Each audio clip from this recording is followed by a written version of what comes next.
welcome. So, oh, that's loud.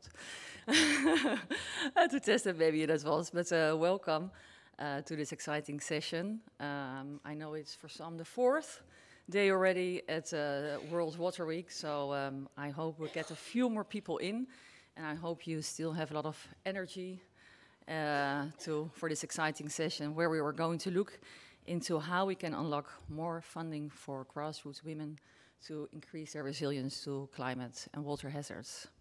So my name is Veerle van Themaat. I am the Director of Partnerships at CIMAVI, and I will be moderating this session. It will be an exciting session. It will also be an interactive session.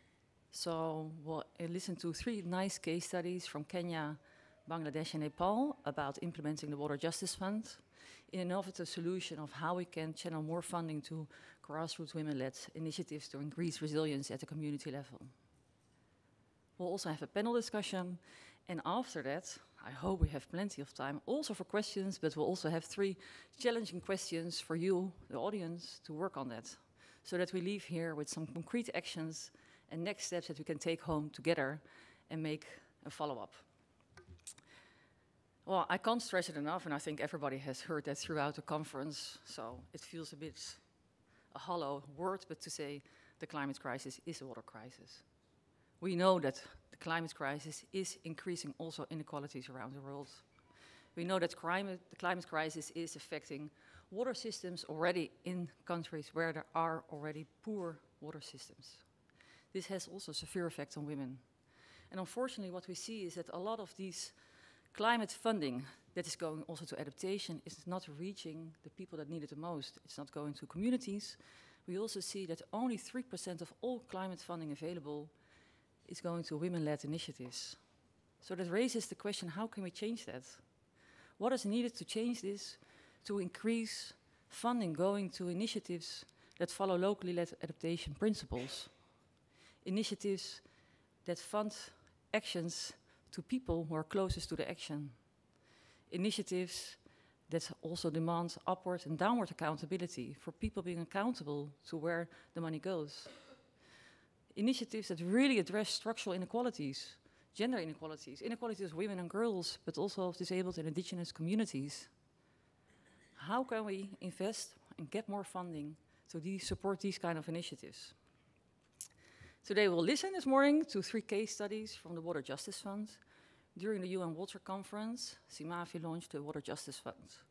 It's a participatory grant-making mechanism that really supports women-led, grassroots-led initiatives that increase community resilience, increase water adaptation initiatives. But it also supports women-led water activism, because I think that's all what we want to see. Because we want to see a change in a world where more funding is going to really change and make access to water available at the community level. So the fund just started in March. It is being piloted for the last few months, and we will listen to 3 interesting case studies. What are some of the lessons? What are some of the takeaways from the fund? So, and after that, we'll have a nice panel discussion to look more in depth. What kind of solutions are there? What do we need to change the paradigm and the funding flows to increase more funding, to be available for water adaptation, to support women's activism? So let me start, or close here for me, and introduce my dear friend and colleague, Jane. She's from Kenya. She works at the Neighbor Alliance Initiative. She is an activist, and she has been involved in the Water Justice Fund from the start, and she will share more about her work with you.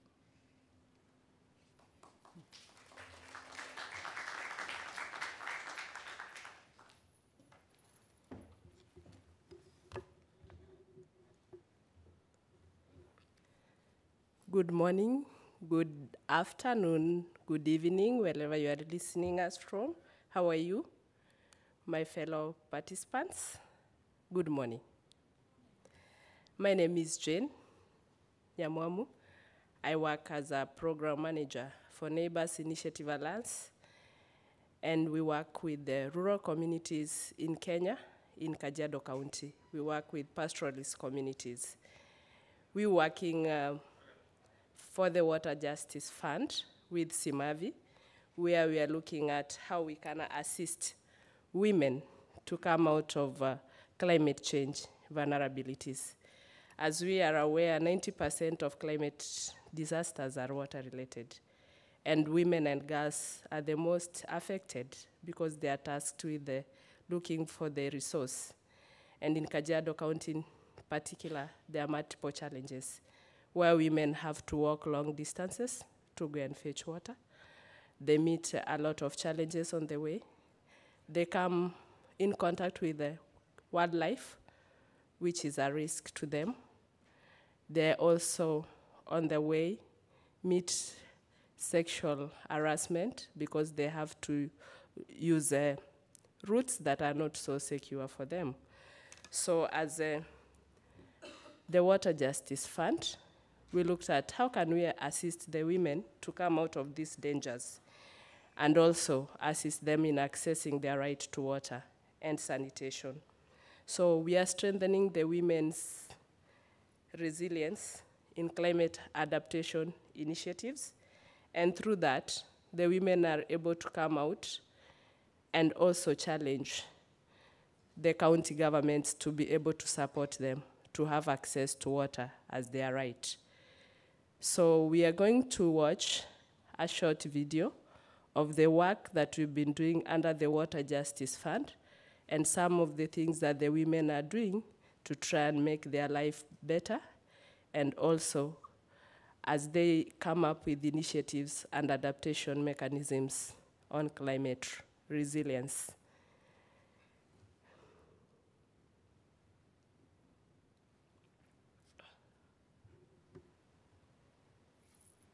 So I will welcome you to watch the video.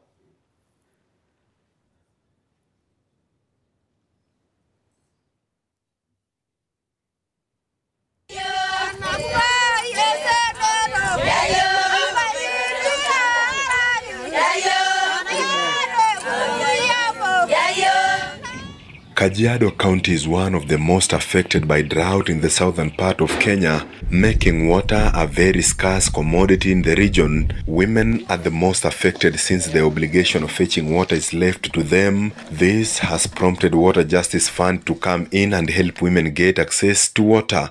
Water Justice Fund is a program that is trying to help the women initiatives, which are grassroots based, to be able to organize and be able to plan programs that are climate resilient, and especially that helps them to enjoy their rights to water and sanitation in line with the Constitution of Kenya. Basically, we are investing in women for climate resilience. We've, as an organization, in partnership with Simavi, we agreed to target women. Majorly, they are the most affected by climate change, and they're the ones who are tasked with fetching water and looking at sanitation at their household level. Why we've given women water tanks? Because they walk long distances, waste a lot of time to go and fetch water. So when they have storage facilities, they will be able to access water easily and at the household level. In most rural areas, women walk for long distance to get water. They are forced to leave their homes very early in the morning. Some even spend the entire day looking for water. Kwa naenda kilomita mingi sana ndio tupate maji. Naenda kwa punda. Mara nyingine unaona umeenda na punda tena umebeba mtungi ya lita 20 ya maji kwa mgongo, ndio ile maji ya punda pamoja na hiyo 20 liters ipate kukutosha. Lakini kwa neema ya Mungu, Mungu akatuneemisha kwa mahali hapa Pania, tumekuja tukafaidika tukapata haya matank ambayo tunapokea kwa siku ya leo. In this regard, Water Justice Fund started a project of equipping women with water storage facilities. Now they can store and use water close to their homes. Na hii group ama hii project ya NIA imetusaidia sana, maana tulianza na wao na pasture kukata nyasi na kufanya fattening, so wamekuwa strengthen sana groups kule mashinani. Sasa hivi siku ya leo tuna furaha sana sana, kwa maana NIA wametuletea kama groups tangi ya maji ambaye ni kitu ya maana kwa wamama, maana mama akiwa na tangi ataweza kufanya kazi mingi, ataweza kupata maji safi ya nyumbani na ataweza kujitengenezea kitchen garden, na atakuwa anaenda mbali kuchota maji, ataweza kuharvest maji ya mvua. During the rainy season, normally water runs down and people are not able to harvest water. And after the rain is gone, the women have again to walk long distances to go and fetch water. So when they have storage facilities at the household level, they'll be able to access water easily until another season when they'll again get rain and they fetch water. But the focus here is on resilience. Yes. It's preparedness to drought. Now, yes, there's no rain happening, but it's not about, just continuously supplying water. There is a lot of fatigue about providing particular services and commodities. But when you provide preparedness aspects like the tanks, then you are sure of a future that is promising.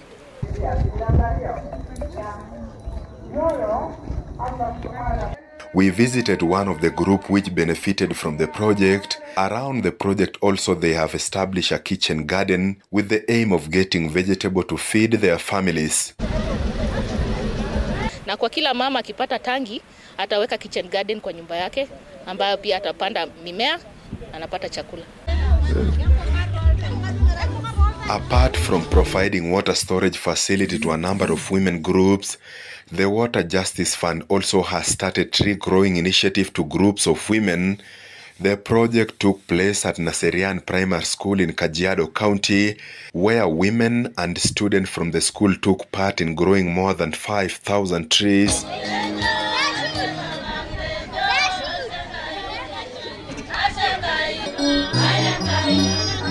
The area is still affected by drought, where scarcity of water remains a big challenge for the exercise, especially when parenting these trees. Kweli shida yetu kabisa ni maji. Tukipata maji tutaesa, lakini bila maji hatutaesa chochote. Tulikuwa tunaomba kwamba kama tunaweza tolewa dams za community ambayo mvua ikinyesha, hiyo maji ikiingia inahifadhiwa pale, tutatumia kwa ukulima, tutatumia kwa ufugaji, pia boreholes za shule kama hii ya shule na ya community tumeona ime dry up. Tunaomba wafadhili waweze kutusaidia kuturekebishia hizo boreholes, itengenezwe, tuwekewe hizo vitu ambazo zinahitajika kuweka borehole ndio tupate maji shuleni na pia kwa community. The Water Justice Fund project aimed to empower women in the rural area of Kajiado to mitigate climate change. The Water Justice Fund is trying to put money into women's pocket, and the women groups came up with the initiative, innovations on how to sustain their water accessibility. Some will be having water kiosks, and they'll be selling it at a small profit, and they'll be able to be generating income. The money they get from income generation will go towards household use, and also in terms of enhancing their water accessibility, improving their storage access, and also taking their children to school.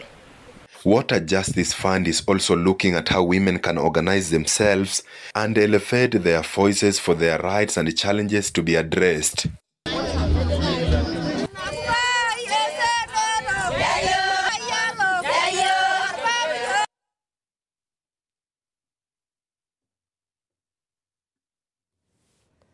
Thank you. So as the Water Justice Fund for Kajiado community, we are targeting 10 women groups and 3 school communities to be able to strengthen their capacities in terms of water access, and also to look at how they can organize themselves to be able to front their issues to the county government, to be able to support them on their initiatives. So as the Water Justice Fund, the essence is to assist women and make them have that strong voice. They come together, organize themselves, and look at the issues that are affecting them. What can they put in place to be able to assist themselves? Not to be vulnerable, but to look at themselves as agents of change and come up with how they can assist themselves as women, and also look for the support from the men to be able to support those initiatives they're putting in place. Thank you.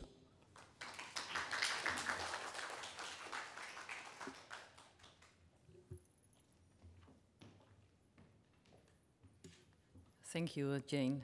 Nyamwamu. You notice that I only introduced you by Jane because I still have to pronounce very well your surname. So thank you, Jane. I think it was really insightful to see, and also the video showed a lot about how the fund is really working. We'll go more in depth about, and also questions from the audience about how it really works and what kind of challenges you are facing. So I think for the next case study, Sabiha Siddiqui. She is the Monitoring, Learning and Evaluation Advisor at CIMAVI, and she will share more about how this fund is being implemented in Bangladesh.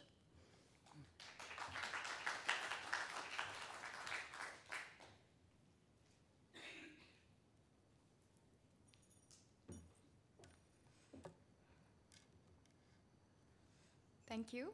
Good morning, everyone. I am Sabiha Siddiqui. I'm from Bangladesh.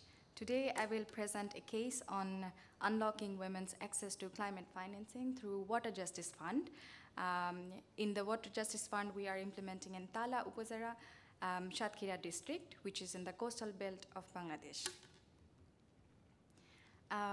Before going into the main case, we would like to see the wash condition in that area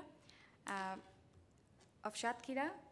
You see there is a water point, a tube oil, which is very close to the toilet. This is a very common scenario in that region. And a toilet which is frequently damaged by the flood or disaster. And of course, women from that region who have to walk more than 30 minutes to collect safe water.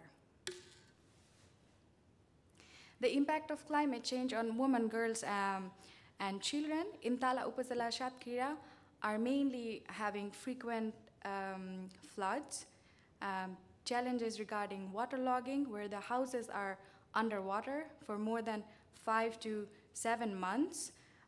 So they really have to face the waterlogging challenge on a daily basis. So the house is underwater, they have to walk on the water every day to go far, go outside, go to their work, and also go collect the safe water for the families.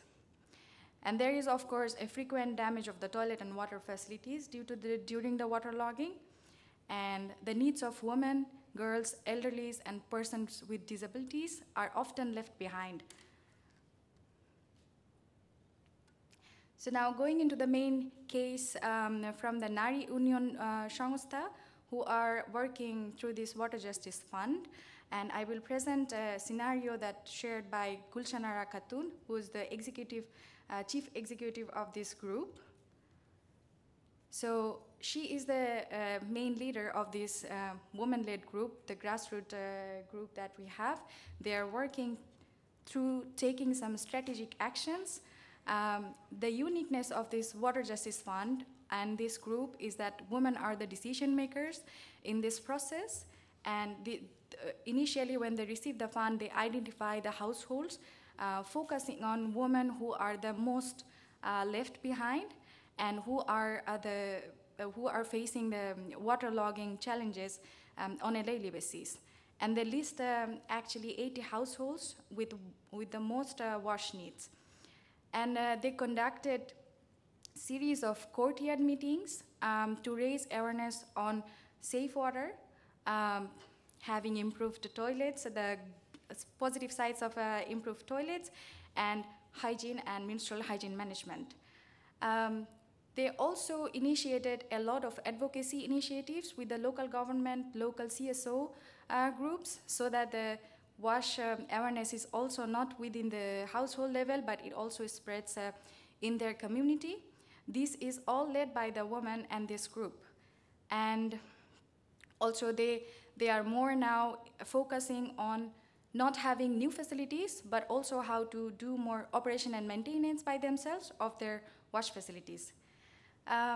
They also provide support to the women by giving access to the water points and safe water, and which helps them reduce the time for fetching water for most of the women who used to take more than 30 minutes to collect the water. Also, they are now taking the initiative to dig a tube well for the community, which is more sustainable.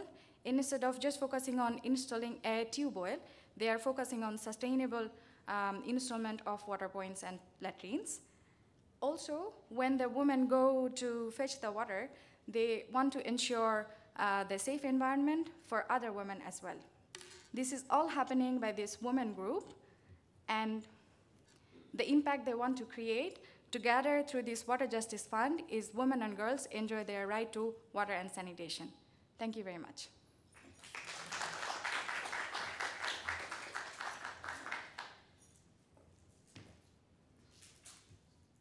Thank you, Sabia. And just for also the people online, I see also some questions, so we'll take them also with us during the panel. And also to say for everyone, for what is not clear, so the Water Justice Fund is really in its piloting phase. So this is just starting since 6 months. So these are just the first outcomes that we see. So all your questions are also very valuable. So if online have questions, put them in the chat box and we'll take them along. So we'll briefly go to the next case study from Migma Sherpa, who is WASH Alliance coordinator in Nepal. So Migma.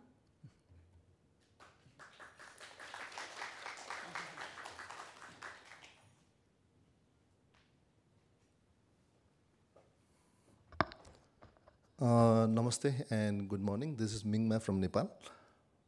I think the initiatives that my colleague have presented, so I'll not be repeating, but then I think it's how we structure the fund. I think I'll highlight a little bit on that.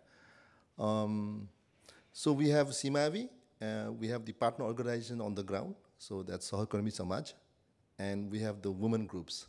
So a lot of these women groups, they unite to form a community-based organization. So particularly we are working right now in 2 municipalities. That's one in Dang district and the other one is in Kailali district. So each CBO has about 25 to 30 sort of women groups, and each women groups is about I would say between 30, 40 households that's united. So that's the structure. And the beauty of this sort of funding mechanism is that, so at the partner organization level, we have unrestricted fund there. So the women groups actually decide on what to do on the ground, and then they apply for this fund. So the CBO, at the CBO level, then they make the decision. So there's a board that's governing, and that they actually make the decision on which grants to fund for. And at the CBO level, we also try to tie up with the local government to sort of to increase the size of the fund. So as Veerla mentioned, so this is it's in the pilot phase. So we're also trying to see how we can, create local levels sort of grants within the country as well, and then how we can increase the size of the grants. Whereas as opposed to the climate financing part. So although in the title we say climate financing, of course Veerla mentioned it's difficult to access the climate finance funds, but also we're trying to see how we can sort of consolidate our ideas and approach to tap these climate funds. So we're not there yet. Just for the initiatives, I just present 2 cases. One is around, for example, out of the many cases that we're doing, one is around disaster preparedness. So we're actually organizing community groups to prepare for disaster. So I think one of the visible impacts that we see in Nepal is flooding, soil erosion, and drought. In some areas we also have droughtness. So I think these are the visible impacts of climates that we've been witnessing. So in terms of so we're trying to organize these community groups to actually prepare for the coming disaster that happens every year. So mostly flooding and landslide in these areas. So the idea is, to organize themselves and to see how they can actually, tackle this in the case of disaster. The other case I'm presenting, this is on. So in this particular community, so they were actually using hand pumps earlier, and during the dry season, there's no water from the hand pumps, and there's actually a project in a neighboring sort of area where there's a big, water supply project that's happening. So, and what they applied is they wanted to get it connected with the water supply system. So in that way, we put in through this water justice fund, we actually provided some fund to get the tap access, so that they become more resilient during the time of drought. So yeah, those are the two cases in brief. But I would be happy to discuss more on how we structure and what is the ideas in the coming years. Thank you.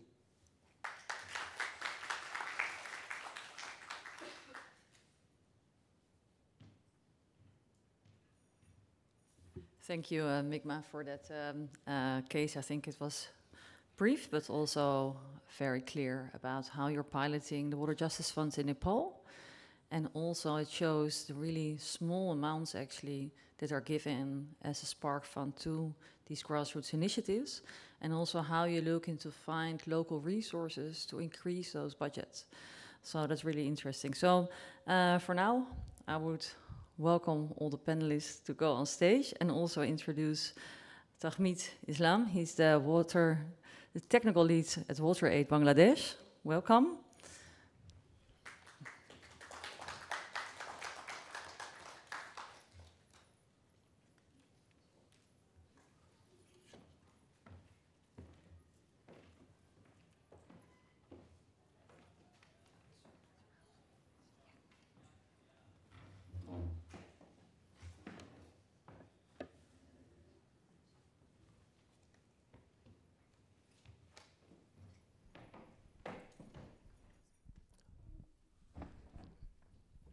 So welcome all.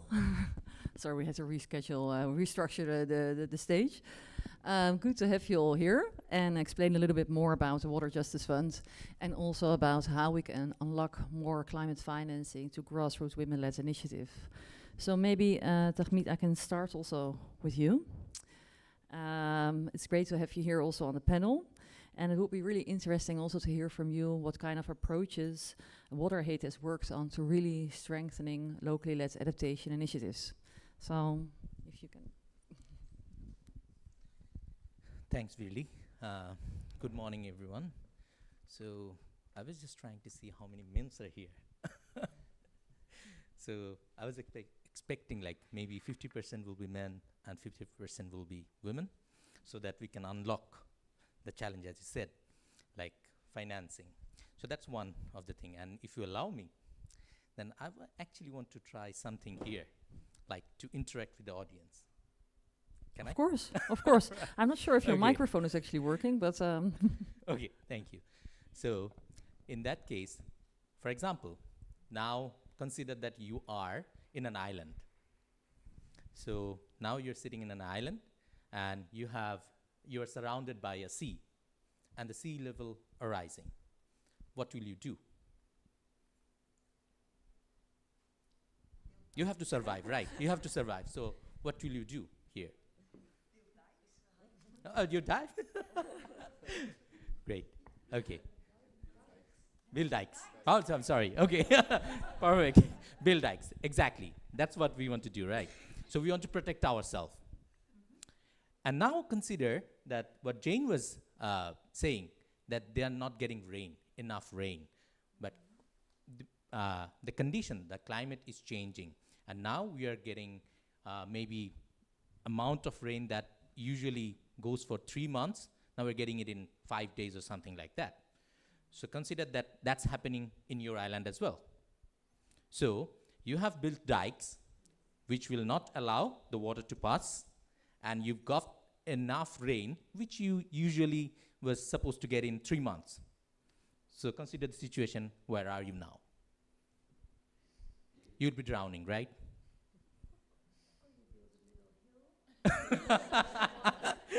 Right. Or you build a little hill, so Exactly. That's what actually Sabiha was presenting today. Tala is one of the Upazila in Shatkhira. So that's the situation happened actually. The Water Development Board, they considered, okay, the sea level is rising, so we have to protect the people, so we built dams, we built dikes surrounding this Upazila. And now when this, it's getting enough rain, which is not, they didn't consider it while designing that this amount of water to be discharged. And now they are facing waterlogging issues for 5 and 6 months. So that's, how to handle this sort of thing. So we have to use our scientific understanding, knowledge, findings. So if you look at the AR6, right, I'm sure you know, AR6 is Assessment Report 6 for IPCC, so those who don't know. So you'd be seeing that it is expected that Bangladesh would be almost drowning by 2050. Half of the land area will be drowning because of sea level rise. At the same time, the saline intrusion that will happen like 1 meter to the main land for maybe in just 5 years. So how you have to, while you're designing your water sources or maybe sanitation facilities, you have to consider that, right? So you have to consider the scientific finding. At the same time, we also need to consider the indigenous knowledge. So that's what WaterAid is doing. So you asked me, so I was just trying to get an answer from you, what we should do. And that's what we are doing. We are trying to use the indigenous knowledge with the participatory approach of the community. For example, they know there is a term in Bangla, we call it like Uno Borshay Dunoshit. If we translate it in English, then it will be like, if we get less rain in a year, it is expected to be colder winter. So that's an indigenous knowledge they have, got from years and years experience. So we use that knowledge while we design. At the same time, we use the scientific things and the participatory approach. So that's the basic elements when WaterAid is approaching to these hard-to-reach areas. And there are certain examples. For example, people like the men's, they usually do not get any work in the surrounding. So they usually migrate to the cities to get the work. So who's actually suffering? It's women. They are taking care of the children. They are taking care of the households. They have to earn the money. At the same time, if they're not earning money, they do not have voice in their household. They cannot, make decision by themselves. And that's where, the game changer works, like how we have supported. We have made women groups. Sabia shows the same thing. So the women groups that give them the, essence of leadership and the amount of, at least pocket money, so that they have the same equal voice in the household to take the decision jointly, or maybe in some cases, there are examples like these groups, they have been nominated as local councillors. So they are representing the whole Upazila or a union or something like that. So they are taking decision on their own, not only about their family, but also to the whole, services like roads, wash services, and so on. I'll stop here. I'll get back to you. Thank you. No, but thank you. I think that was really insightful. And you see a lot of similarities, of course, in approaches. The crucial of really designing participatory approaches by making sure that women groups are included in design, in action, and decision making. And maybe Sabiha, as a reaction to that, also the Water Justice Fund, but also the example of Tamid, is really to design initiatives that apply the locally led adaptation principles, but also that put decision making at the lowest level, at the level where the action is taking place. But we also hear a lot of times the questions around risk. There's a lot of risk in participatory grant-making programs. How can you monitor that? How do you make sure if that are the most effective strategies? So how do you see this? What is your answer to those kind of challenges or questions? Thank you, Virla. That's a very good question and often asked by many people when we talk about grassroots funding. So, yeah. Thank you. Yeah, better. So in terms of that, I would say we cannot definitely mitigate the whole risk of grassroots level financing. However, we can take some steps to reduce the risk.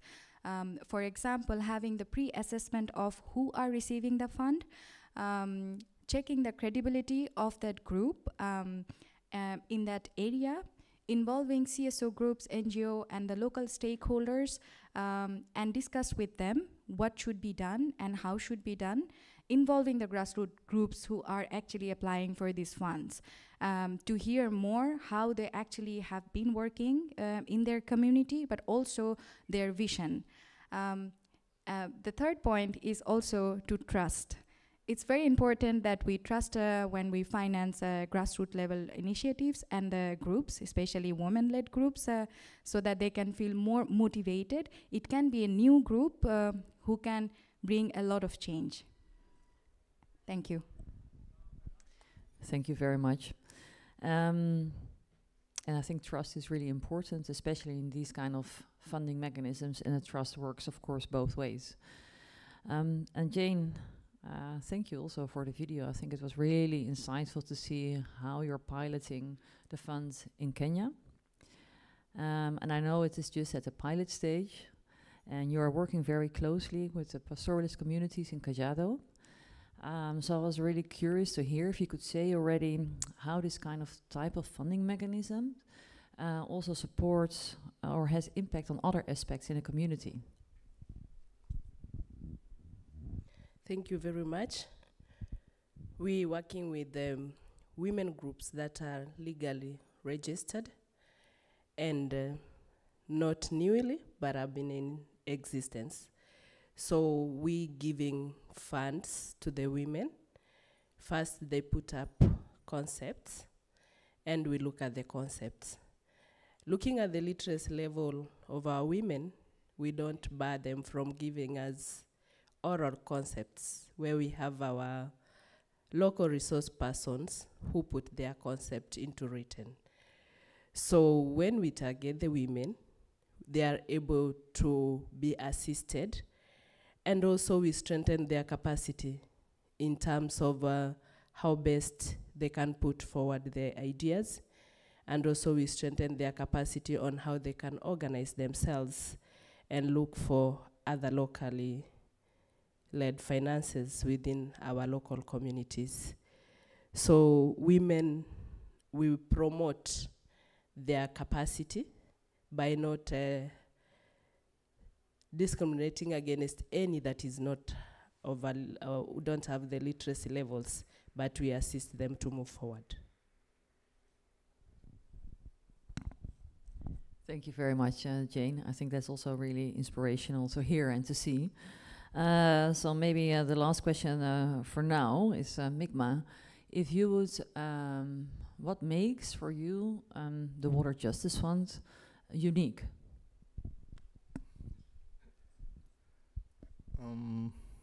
Yeah, that's quite difficult as well. Question. I think, yeah.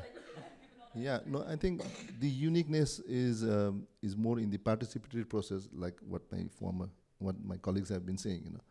I think is the participatory process and the need-based, and the availability of funds really at the grassroots level. And since, as I said earlier, it's unrestricted, you can actually cater to your actual needs on the ground, to be more climate resilient on WASH. So often, the other conventional approach is more, it's a project-based. You have targets, and then certain deliverables to meet, and and that's more defined. But I think this is more kind of a little bit bottom-up approach to actually tap in the funds. And the other thing, as I said, we want to actually not only rely on the seed money that for example, what CMAVI has provided, but we also want to see how we can actually grow the funds at the local level, so that it's accessible to these community groups that are really at risk and stress because of climate change impacts. So I think I find that as unique. But at the same time, as I said, since this is a piloting phase, we're also trying to see how we can actually organize the community groups and and to link up the initiatives at the grassroots level with the climate financing funds that's there, which so far, I think, as you said, like 3% is accessible, and really it's quite a process that, that involves, standardization of the process to actually tap into these funds. So, as I said, I mean, we have not still got there. Yeah. Thank you very much for that answer, and I see a lot of nodding faces, at least here in the panel. Maybe before I go to the audience to see if there are questions, I think maybe Tahmid, a last question also to you. I also saw you nodding a lot. So maybe kind of like to challenge, what do you think is really needed from more of the donor and the financing community to start investing in these kind of initiatives? What kind of actions should be happening? Thank you, really. So similar thing, maybe I'll start with like how many of you have attended COP? I have never. I personally never been to COP, so it's only few of you. But those who've been to COP or not, you all know that we are taking decisions that the lands or the countries that are suffering with climate change or maybe getting the after effects of climate change will be funded by wealthy countries. That's right. But have we followed up whether the funds been dispersed to these countries or not?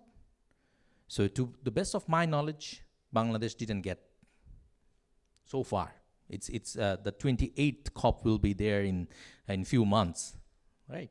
So that's the first thing. So we need global commitment from donors that the funds actually been channelized to the people where it's needed. And the second is what Sabiha mentioned earlier about the risk. Taking risk, the donor needs to take risk. Maybe it's calculative risk, but it also connects that, okay, we need to maybe capacitize the financial institution at local level so that the local people can tap funding. So that's very important. And you might have heard the term aid to trade. So if you really want to make it possible, like if you really want to make that function aid to trade, then you have to, disburse the fund without any, certification that, okay, I'll do that and not. So Nepal's example is really good. So we do the same thing for women to unlock this financing challenge, actually. So we have been supporting number of groups. So this sort of local women group, we are supporting with the CAPEX and all the OPEX that's been stored as an unrestricted fund to their bank. So that if any crisis happen, they can, use that fund to revive that water source or maybe sanitation facility and so on. So that sort of support to be needed, and the donor need to consider that, okay, it's not only about, constructing a infrastructure. You have to consider that O&M is a key issue, and if that doesn't work, then whole function will be disrupted.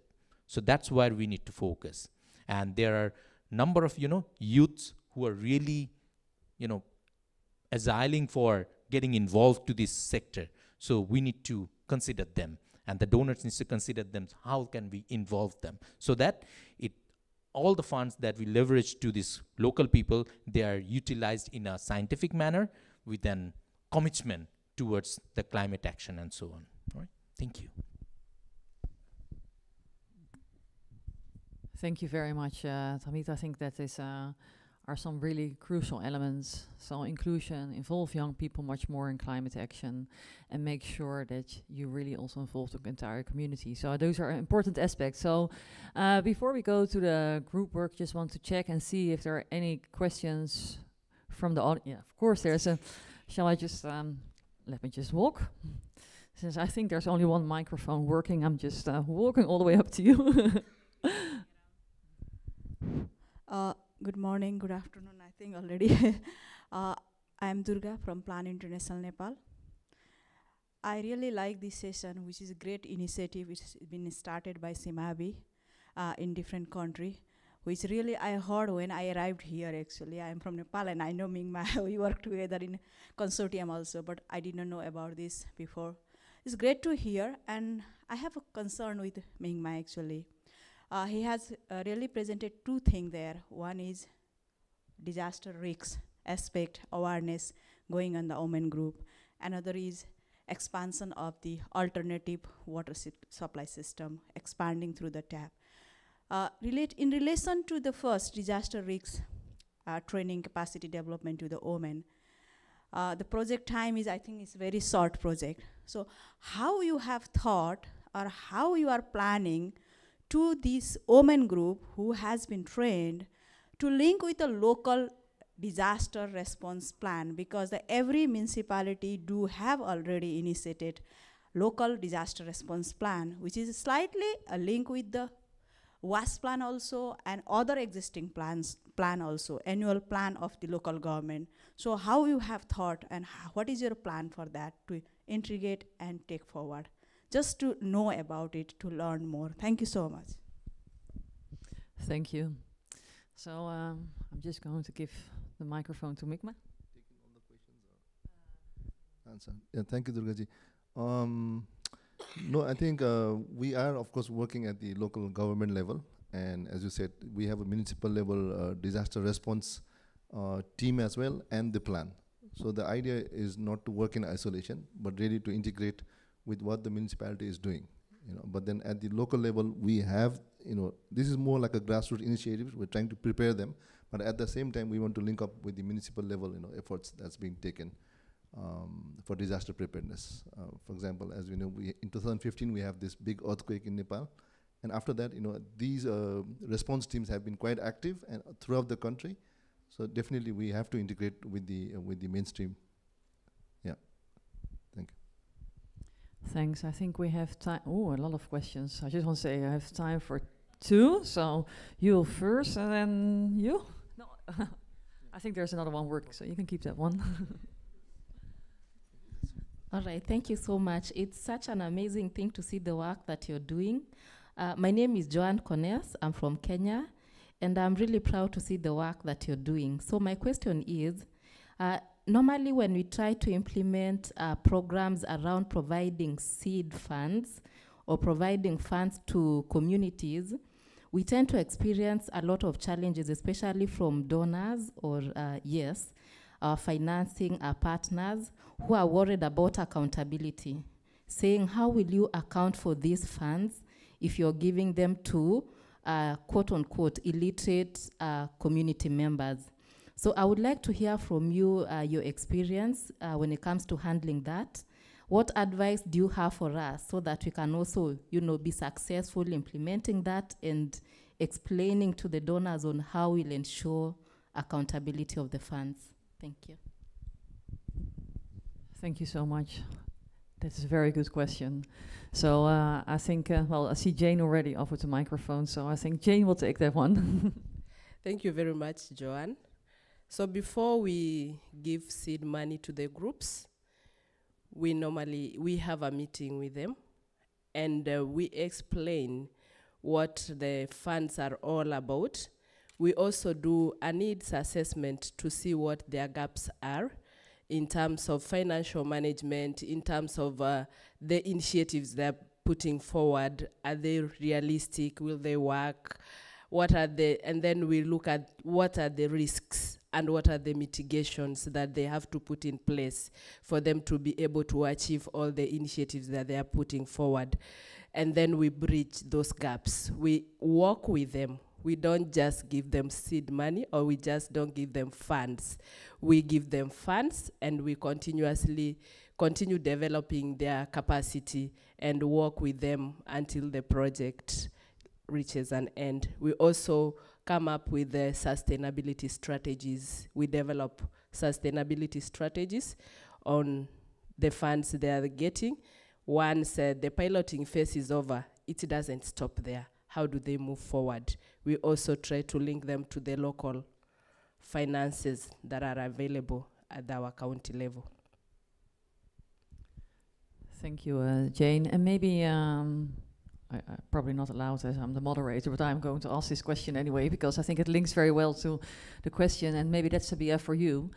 How do you design the monitoring evaluation strategies that also are not being top down, but actually are also aligned with the vision of such kind of mechanisms? I really like that question. it's about That's monitoring. why I'm asking. So for these kind of initiatives, the monitoring framework should not be a top-down approach, but it should be more participatory approach. That can, instead of saying monitoring framework, we can say it as a self-assessment tool. The women-led groups can have their own target, what they want to achieve, and also plan their own monitoring system or how they want to assess. Most of the time what happens is that the monitoring framework is given and then they are supposed to just fill in the forms or checklist. Often it does not make sense to the community people. It's best always when they come up with their own solution and own planning, and also track their own targets, and also assess their own change that they are making in their own community. So so it should be participatory. It can be a self-assessment tool, and our role is to support them do their own monitoring framework and design. Thanks. Thank you. So I saw still two. Now suddenly there are a lot more questions. There is room for 2 more questions. So I thought you were first. Thank you very much. Good morning. My name is David, and I'm from South Africa. I could actually speak the whole day, but let me try to get to the key points. I think my colleague on my left there had a similar observation to me, and it's for that particular reason I'm here. I knew that there wouldn't be many men in this room, and that's a reality that we're living with. And I say this because ordinarily, government in Africa, by and large, does things for compliance. And you do raise a valid point when you talk about the channeling of funds and people following up. And even in these kind of conversations, in the absence of women, men are the ones making decisions for things that directly affect women. And that is why it is for this reason today, we're still talking about the impact of climate change on women and what needs to be done. But from a policy perspective, across a number of African governments, the power rests with the men. And that is why you don't have a lot of traction in trying to address the issues of climate. I was in another session yesterday and I was saying, for example, the USA has withdrawn from the Paris Climate Change Pact, right? But when you look on the history of climate change generally, Africa has no role to play because severely underdeveloped and under-industrialized. You've got aircrafts flying every day, all day at night, and all these other people that actually need to be taking responsibility are shying away from that. And until such time we get into a frank conversation with all of these other countries, particularly developed countries, to say, guys, wait. We are all for cooperation. We are all for peace and understanding and mutual, relationships and understanding each other. But you've made a mess and you need to come and clean it up. Because the reality is Africa on its own can't do much as it relates to climate change. I mean, where I come from in South Africa, in 2 consecutive years, we've had floods in Durban. And I was asking a government representative who was sitting in a meeting, are you able to generate a report with data that shows what have we learned and what steps we are going to take to mitigate future flood risks? And I think for me it's sad because at one point South Africa hosted a COP meeting. And it says to me, we haven't learned anything. And all that we do really is to sit to talk big English, try to play to the gallery and impress people. But when you get to the ground, there's little work done. And for me, from a policy position, all the way from UN to African Union to SADC to ECOWAS, until you have women participate in this kind of platforms, there's very little that you're going to do because men set the rules but limit the engagement for men to participate so that we can get the real results.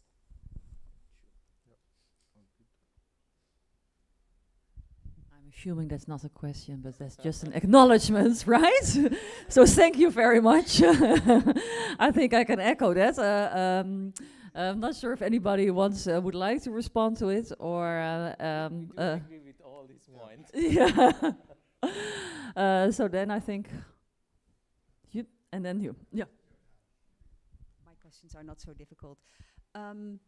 Thank you very much. My name is Joke Baak. I'm working with the Dutch government in the Directorate General for International Cooperation, and I'm very pleased to be here, and I'm very happy to meet you, and that you bring us your local experience to this conference, because that's very good to us, because we're sitting in this ivory tower.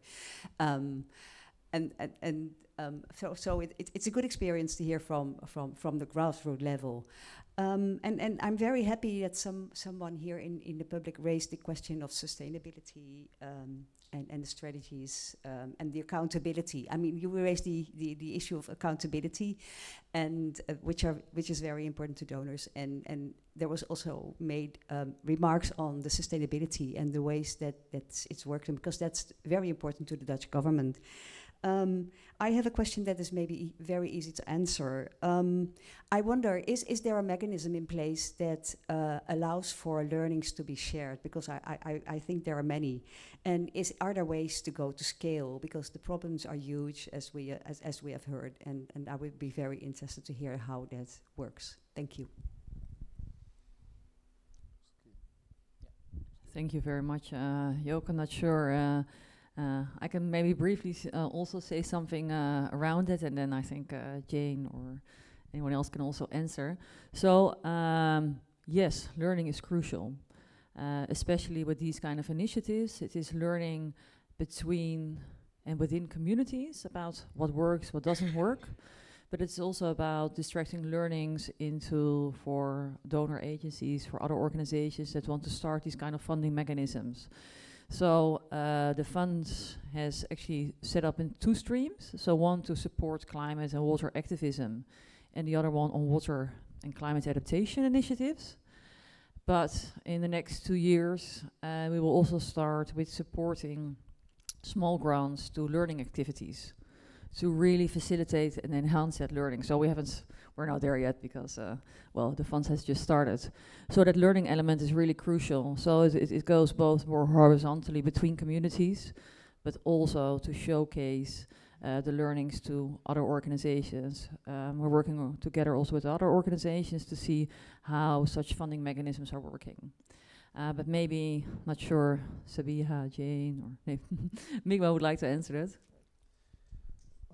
I'll try to answer. Maybe not correct, but so in Nepal, what we are trying is, of course, like I think the colleague from Kenya also asked. So I think the women empowerment process is very crucial, and also to empower these community groups is very crucial. So what we do is, as part of this process, is also to build their capacity. For example, small sort of inputs on accounting, bookkeeping, how to sort of plan, how to assess your needs, how to sort of prepare a simple proposal. I think those type of activities we do along the process with these groups, So and we've been successful, in another program, not the water justice, but in another program. Actually, one of our few of these, these leaders from the community groups, actually ended up one of them ended up being the deputy mayor of a municipality. So that was really empowerment for us, So I think in the process we really need to empower them and make them capable of demanding for their needs and services, with the municipality. But in terms of sustainability, we are trying to link up also with the local government structure, because the local government, for example, in Nepal, at each municipality we have the toll and lane organization. So these are actually groups, at a street level, which and in a municipality you could have number of toll lane organizations. But I think the challenging part is how do we actually make these TLOs more representative of these groups? Again, there the question about male dominating the toll lane organization comes. So for us, we are trying to mobilize how we can actually use these community groups that we work with in these toll lane organizations to make it more representative, so that in the mainstream, so TLOs are sort of recognized by the local government, and they can actually receive funds, to actually do development projects. And in the municipalities that we're working, so we have actually established a municipal level, we call it the municipal level wash fund. So there, we want the municipality to put in money there, and at the same time we just put in seed money just to initiate the process. So I think so that even after we exit, so this mechanism actually runs on its own. So I think that's a way that we are trying. Not there yet, but again we are trying that process. And in between, we're also linking up with financing institutions. For example, Bangladesh, they have very good examples of cooperatives and women-led cooperatives. And so I think that initiative also we're trying to put in, and linking these community groups with these financing institutions and the WASH fund itself. So, yeah, so that's a case that we're trying. Can I just supplement for like 30 seconds? So I believe there is no other alternative than learning and sharing. So that's very important, and that you have to do at local level, at global level. And that you can start with, for example, buying in the, like maybe having discussion with the government, because they have to own it. If the government is owning it, they can actually escalate it throughout the country. So that's the number one. And global level, for example, many of you maybe know University of Sussex initiative about IDS, Institute of Development Studies, right? They have a program called Sanitation Learning Hub. So they're capturing stories from different parts of the world, and they're sharing it across the world with the donors, with collaborators, with the implementing agencies, and so on. So we need to capture those stories to scale it up. And also that actually links that how many funds we actually need all over the through. So that's really important in that sense. Thank you. Yeah. Thank you. I know I actually have to go to the group work, but you had one last question, so that is the last question. See if it works. Hi, I'm Gösta from something called LM International in Sweden, called as Läkarmissionen. We're working a lot in Kenya, in South Africa, in the eastern Kenya, and so on. And my question is, we work very much along the same lines as you do. In Africa and Kenya, work with IIS, International Aid Services, and Mary Kitome is the leader of that. My question is the empowerment issue. I mean, we have a cultural context, we have these male-dominated villages and so on.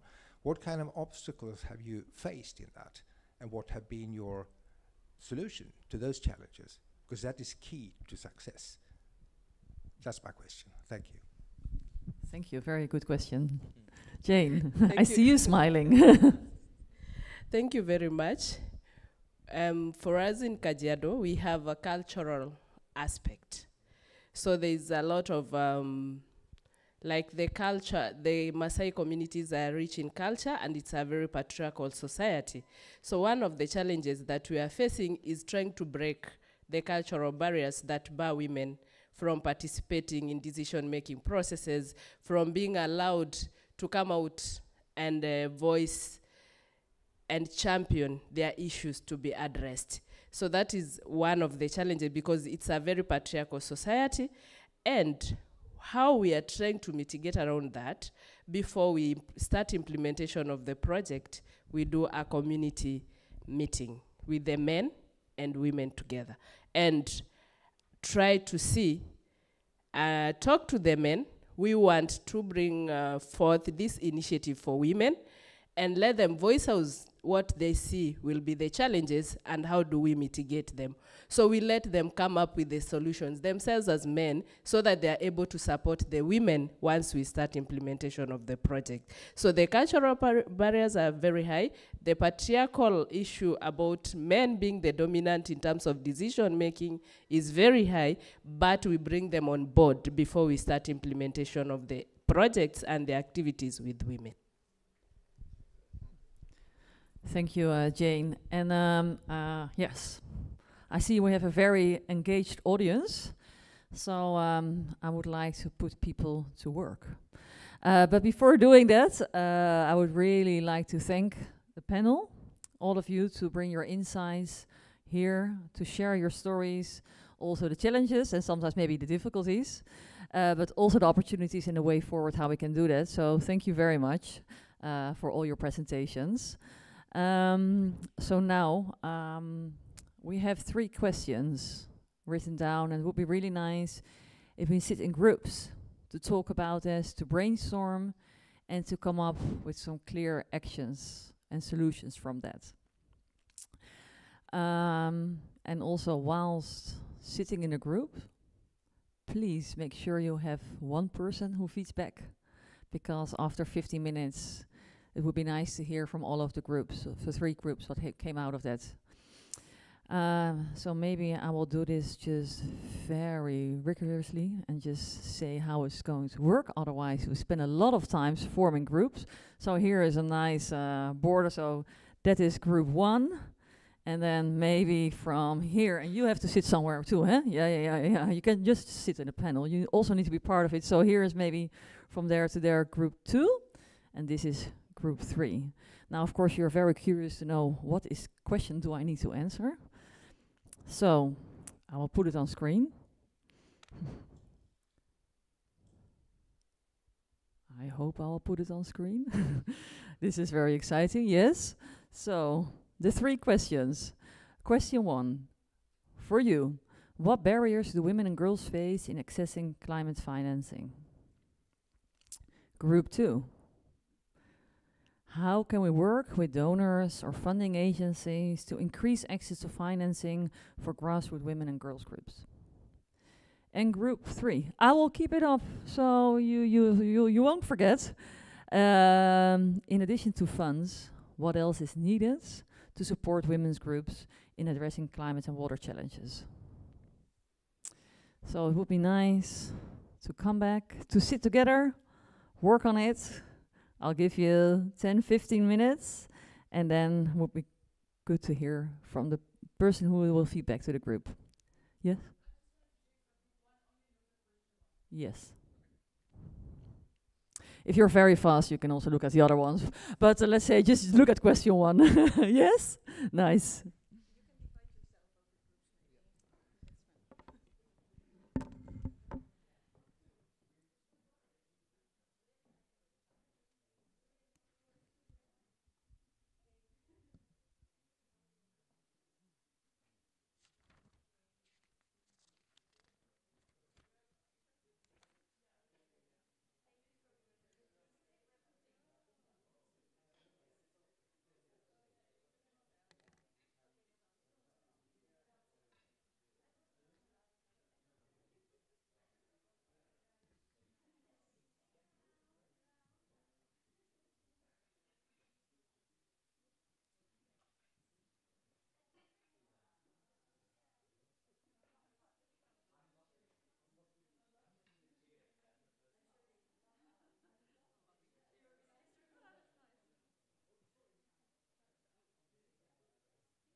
Sorry, I think the discussions are ongoing, so I'm just giving you the 1 minute warning. So please wrap up. You can continue discussion during the break, having lunch together and all of that, but giving you 1 minute to wrap up and also make sure that that person who's going to share the info with the group, please prepare. Yes? So, 1 minute.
Okay, yes, thank you. Thank you all. I think if I don't stop, everybody will continue the conversation. So maybe have all of your attention. Yes. Also group 3, I think group 3 is very dedicated. They just keep on talking. So I'm walking slowly up with my microphone. Yes. Yes, yes, you're very interested. So I hope you can take the discussion further when having lunch. But exactly. So yes, can I have everybody's attention? Yeah, I will start with group 1. Hello. Yes. Some silence, please, also to hear the outcome from group 1. So I'm told I'm going to give the microphone to you to share a bit of the outcomes of your discussion and reflections on what barriers do women face in accessing climate financing. Maybe you can also briefly introduce yourself. Yeah. I'm Shubha from India.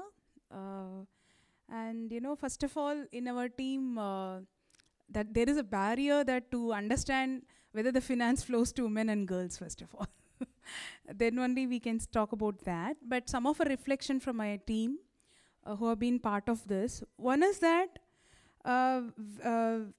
most of the time women doesn't get the access for information to the schemes and opportunities and everything. Then only the application to the climate financing comes in a part. Second thing, like different countries plays a different role. See, for an example, in India, we have a three-tier systems.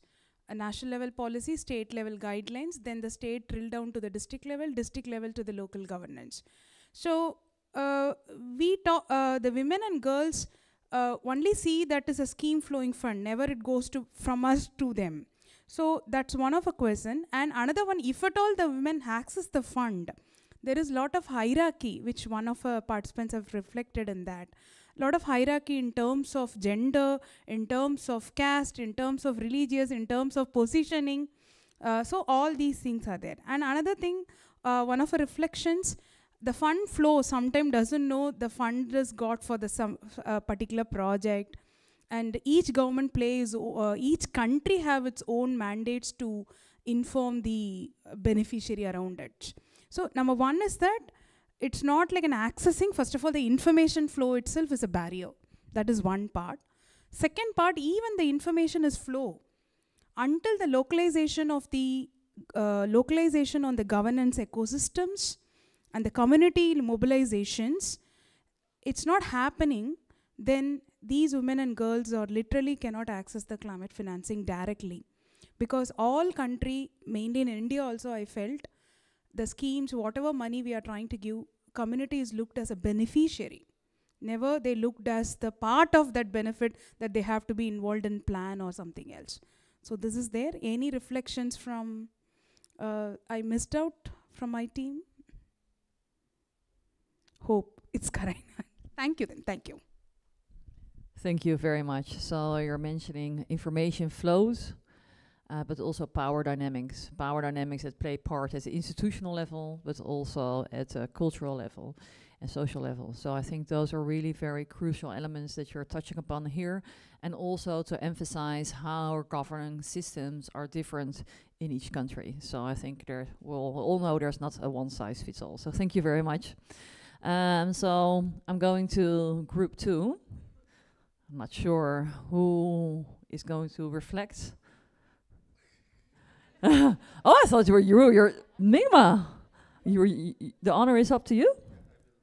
Okay, thank you. I will try to reflect, and our group members will help me if I missed out. So I think touching on question 2, we didn't only discuss on how to work with donors, but also how to what sort of financing should be there. So I think what we agreed is also it should be flexible, in terms of tapping these type of funds where we define our own targets. It's from our colleagues from Denmark. Also, not only it should not be a grant based, but more linking with entrepreneurship. So it should be more entrepreneurial. So maybe say when we're working with women and girls, maybe women entrepreneurship comes in there. And again, a friend from Kenya mentioned about visibility and linkages between where the financing is and where the need is. So I think that linkages and visibility will be essential. And the other part, like trying to tap in funds, is the stakeholder engagement that will be necessary. At different levels, to tap in this fund. And also, we need to bring in not only donors, typical donors, but other financiers. So we need to think about financing institutions and financiers for this process, so that we can take these initiatives to the grassroots level. And also in terms of thinking, I think what Petra mentioned is more on the like having a broader perspective and trying to integrate different issues. Maybe climate solutions could be could benefit maybe like, I don't know, water scarcity, or so I think the perspective to this type of initiative should be broadened. We need to broaden our perspective and think more holistically. And also, again, my friend from South Africa mentioned about like multinationals. So we need to make them more responsible, and I think that trying to regulate them more and trying to take their maybe CSR benefits into these kind of funds. And then also, and the last one is, I think, to tap in the local level funds, like trust funds, youth level funds that already exist at the local level. It's difficult, but I think we also need to tap these funds, to meet the needs on the ground. Thank you.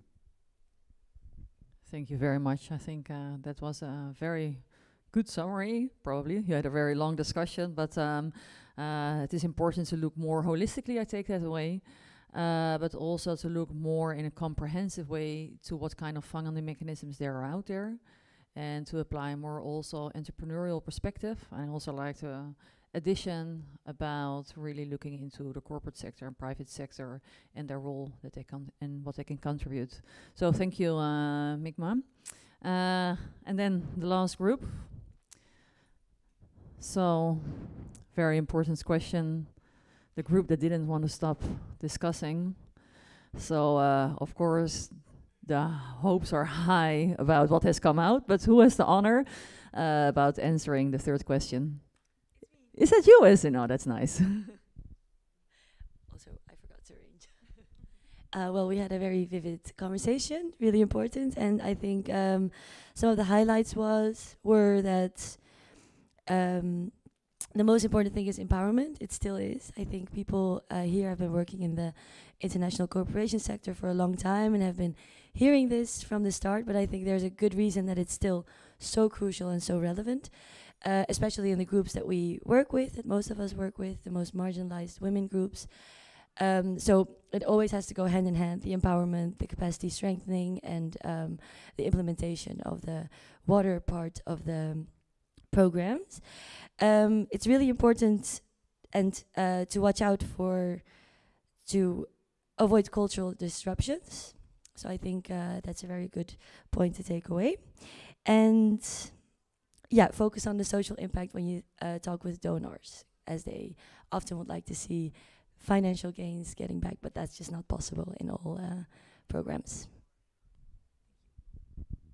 Thank you very much, Esin, for that summary. So empowerment is really, really crucial. I think we also heard that in a lot of cases that were showed today in the case studies.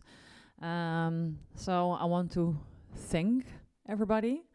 It is really nice to have such an engaging audience with us, because these challenges are not easy to resolve. I think there are a lot of power dynamics. We hear that also in the answers and in the discussions that you had, either on an institutional level, but also at the community level, also at the gender level. We need to find solutions about how we can unlock more financing to go to grassroots and women-led initiatives. I think we've heard some really nice examples. There are also some key challenges, a lot around sustainability. The crucial question is always, how can you reach scale? And that's also sometimes very difficult to answer, because yes, skill is needed, but on the other hand, is it about quantity or quality? And how can we maybe scale through learning? By showing and sharing case studies and extracting information from that and scale to that. And I think also, Mikma, you gave an example about scaling. It can also happen by providing really seed funding and then look at local resources to actually scale those initiatives. So I think skill should also be looked at from a different perspective. That's also what I take away from all of the discussions and the case studies. So again, want to thank you and also the panelists for all your insights and all your stories. If you want to know more, we're all here and also here for lunch. So thank you all.